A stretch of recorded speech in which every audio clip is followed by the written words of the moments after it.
प्यारे बच्चों, इससे पहले हम लोग 2 स्ट्रक्चर पढ़ चुके हैं और आज हमारा तीसरा स्ट्रक्चर है वाला था, वाले थी, वाले थे। क्या है तीसरा स्ट्रक्चर? वाला था, वाले थी, वाले थे। दूसरे शब्दों में, अगर किसी सेंटेंस के अंत में वाला था, वाली थी, वाले थे हो तो उसका English translation subject plus was verb plus two plus V1 plus other word के अनुसार बनाएंगे। एक बार रिपीट कर रहा हूँ बाबू कि अगर किसी सेंटेंस के अंत में वाला था, वाली थी, वाले थे इत्यादि हो तो उसका English translation subject plus was verb plus two plus V1 plus other word के अनुसार बनाएंगे। अब रही बात कि सर वाज किसके साथ लगेगा, तो अगर हमारा सेंटेंस आई हो, ही हो, सी हो, इट हो या कोई नेम सिंगुलर हो, एक नाम हो, तो किसका यूज करेंगे? वाज का।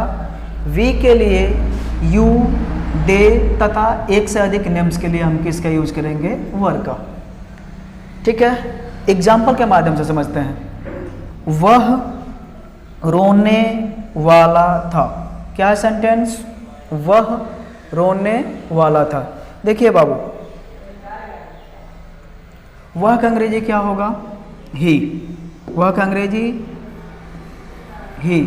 और ही के लिए देखिए तो क्या लगेगा? ही के लिए वाच। He watch to. रोना का अंग्रेजी विप। क्या होगा? वह रोने वाला था का इंग्लिश ट्रांसलेशन ही was to weep. Ram Patna जाने वाला था। राम पटना जाने वाला था। देखते हैं सब्जेक्ट फिर कौन है यहाँ पे? सब्जेक्ट है राम। राम। राम के लिए क्या लगेगा? वाच। सिंगुलर नेम है was. To go to Patna.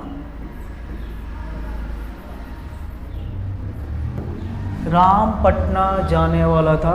Ram was to go to Patna. मैं यह काम करने वाला था।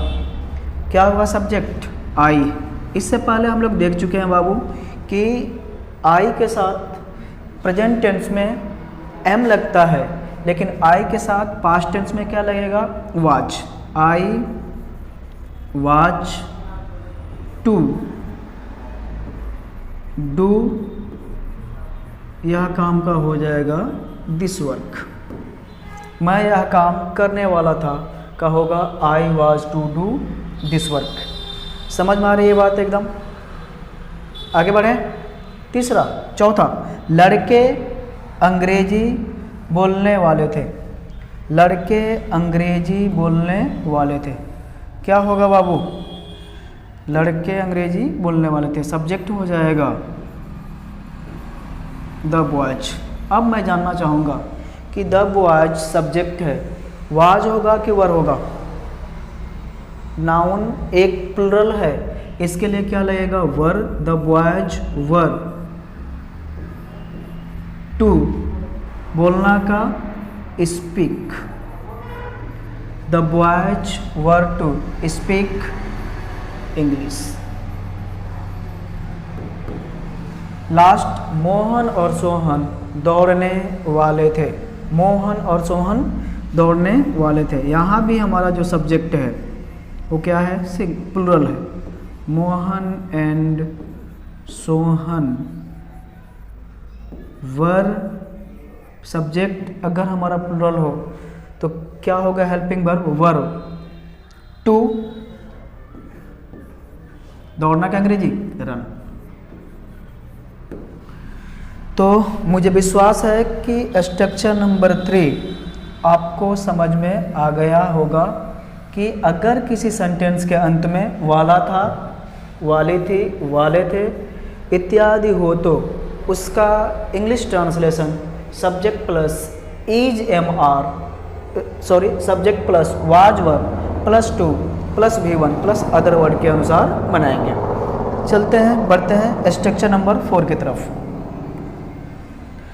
स्ट्रक्चर नंबर 4 क्या है बाबू? देखिए स्ट्रक्चर नंबर 4 है कि यदि किसी सेंटेंस के अंत में ही प्लस वाला था, वाले थी, वाले थे इत्यादि हो तो उसका English translation subject plus was were plus about two plus V1, यहाँ पे थोड़ा सा mistake, plus V1 plus other word के अनुसार बनाएंगे।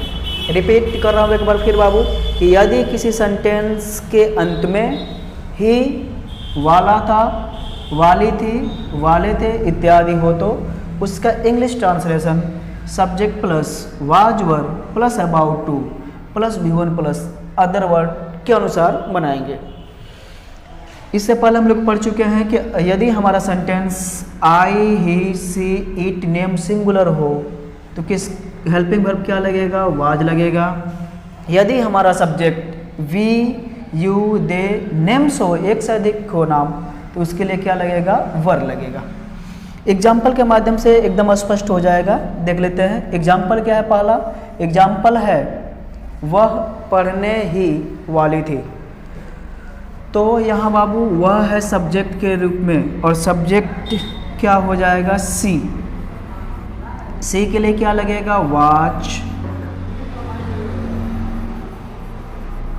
अबाउट टू पढ़ना का अंग्रेजी हो जाएगा read. She was about to read. दूसरा राम जाने ही वाला था, बनाइए इसको आप लोग, राम जाने ही वाला था। बन रहा है बाबू? क्या होगा इसका? राम के लिए सब helping verb was about to go. Ram was about to go. तीसरा मैं वहाँ जाने ही वाला था। क्या है? मैं वहाँ जाने ही वाला था। सब्जेक्ट आई के लिए वॉच अबाउट टू गो। कहाँ? वहाँ। वहाँ के लिए क्या होता है? देयर।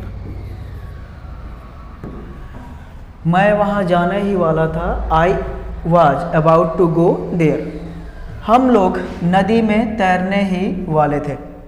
हम लोग नदी में तैरने ही वाले थे। सब्जेक्ट वी के लिए लगेगा helping verb were, we were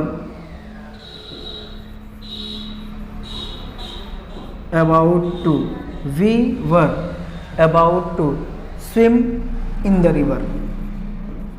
we were about to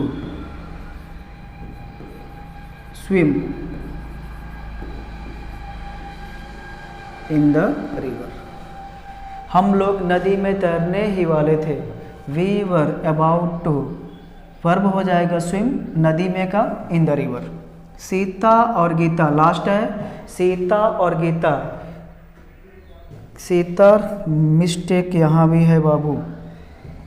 Sita और गीता खाना पकाने ही वाली थी। सीता और गीता खाना पकाने ही वाली थी। क्या हो जाएगा?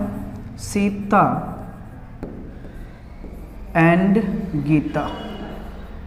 सीता एंड गीता खाना पकाने ही वाली थी। तो सीता और गीता के लिए हेल्पिंग वर्ब हमारा होगा हमारा वर्ब अबाउट टू।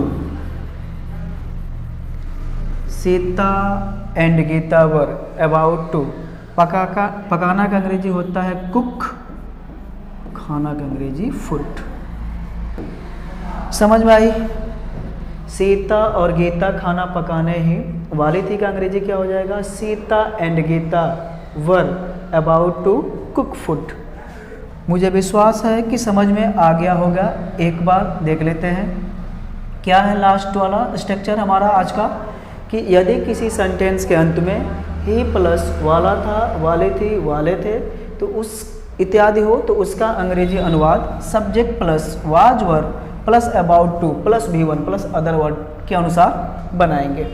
क्या देखा हमने कि आई, ही, सी, इट और नेम सिंगुलर होगा तो उसके लिए लगाएंगे वाज, और वी, यू, दे, एक से अधिक नाम होगा तो उसके लिए लगाएंगे वर। ठीक है, तो मुझे विश्वास है कि समझ में आ गया होगा सबको। तो आज बस इतना ही, फिर मिलते हैं अगले वीडियो में। नमस्कार।